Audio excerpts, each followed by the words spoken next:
മലയാളം ഇവിടെ നമുക്ക് എത്ര ഭാഷകൾ നമ്മളിവിടെ പഠിപ്പിക്കുന്നുണ്ട്?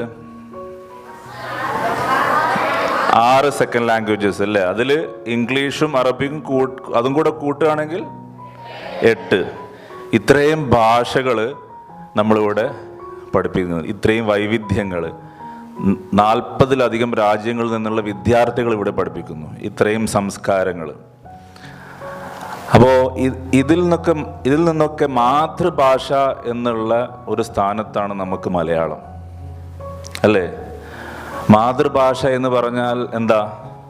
നേരത്തെ ശ്രീകല മാം സൂചിപ്പിച്ച പോലെ പച്ച മലയാളത്തിൽ പറഞ്ഞാൽ അമ്മ ഭാഷ, അല്ലേ? അതിൻ്റെ പ്രാധാന്യം എന്താണ്? നമ്മുടെ ജീവിതത്തിൽ അമ്മയ്ക്ക് ഉമ്മയ്ക്ക് കൊടുക്കുന്ന പ്രാധാന്യം എത്രയാണോ അതിന് തുല്യം നിൽക്കുന്ന പ്രാധാന്യമാണ് അപ്പോൾ മലയാള ഭാഷയ്ക്കുള്ളത് എന്നാണ് അതിലുള്ള സൂചന. അപ്പോൾ ഇവിടെ ശ്രേഷ്ഠ ഭാഷാ പദവി ലഭിച്ചതിനെ പറ്റി പറഞ്ഞു മലയാളം. അപ്പോൾ എൻ്റെ ഓർമ്മ ശരിയാണെങ്കിൽ MT വാസുദേവൻ നായരെ കുറിച്ച് നിങ്ങൾ കേട്ടിട്ടുണ്ടാവുമല്ലോ. അദ്ദേഹം പറഞ്ഞൊരു കാര്യമുണ്ടായിരുന്നു, ഈ മലയാളത്തിന് ശ്രേഷ്ഠ ഭാഷാ പദവി ലഭിച്ച അവസരത്തിൽ മലയാള ഭാഷ ശ്രേഷ്ഠമാവേണ്ടത് എവിടെയാണ്? അല്ല, മലയാളികളുടെ മനസ്സിലാണ്, അല്ലേ? അപ്പോൾ ഇന്ന് നമ്മൾ മലയാള ഭാഷയോട്, നമ്മളെ മാതൃഭാഷയോട് നമ്മൾ കാണിക്കുന്ന, അല്ലെങ്കിൽ നിങ്ങളെന്നല്ല നമ്മുടെ സമൂഹത്തിൽ ഇന്ന് വളർന്നു വരുന്ന വിദ്യാർത്ഥികൾക്കും മുതിർന്നവർക്കൊക്കെ മലയാള ഭാഷയോടുള്ള മനോഭാവം, മതിപ്പ്, മലയാളിയോടുള്ള മതിപ്പ്, മലയാള ഭാഷ എന്തിനാണ് പഠിക്കുന്നത്, അത് സ്വമേധയാ നമ്മൾ വീട്ടിൽ ഉപയോഗിക്കുന്ന ഭാഷ പഠിച്ചുകൊള്ളൂലേ എന്നുള്ള സംശയം നമുക്ക് ആരുടെയെങ്കിലുമൊക്കെ ഉള്ളിലുണ്ടെങ്കിൽ അതിനുള്ളൊരു മറുപടി കൂടെ ഇന്നിവിടുന്ന് ലഭിക്കും എന്നുള്ളതാണ് ഞാൻ വിശ്വസിക്കുന്നത്. എന്തുകൊണ്ട് ഇന്ത്യയിലെ സർവകലാശാലകളിലെ ഒരെണ്ണം പോലും ലോക റാങ്കിങ്ങിൽ ആദ്യത്തെ 500-ൽ ഇല്ല?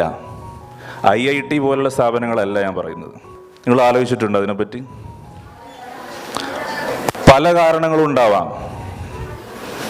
കാരണങ്ങളുണ്ടാവാം. എന്നാൽ അതിൽ ഒരു കാരണം വിലയിരുത്തപ്പെടുന്നത്, ബാക്കി ഉള്ള രാജ്യങ്ങളിൽ മിക്കയിടത്തും അവർ തദ്ദേശ ഭാഷകളിലാണ് അവർ അധ്യയനവും പഠിപ്പിക്കുന്നത്. എന്ന് പറഞ്ഞാൽ അതാത് നാട്ടിലെ ഭാഷയിലാണ് അവർ പഠനവും ഗവേഷണവും ഒക്കെ ചെയ്യുന്നത്.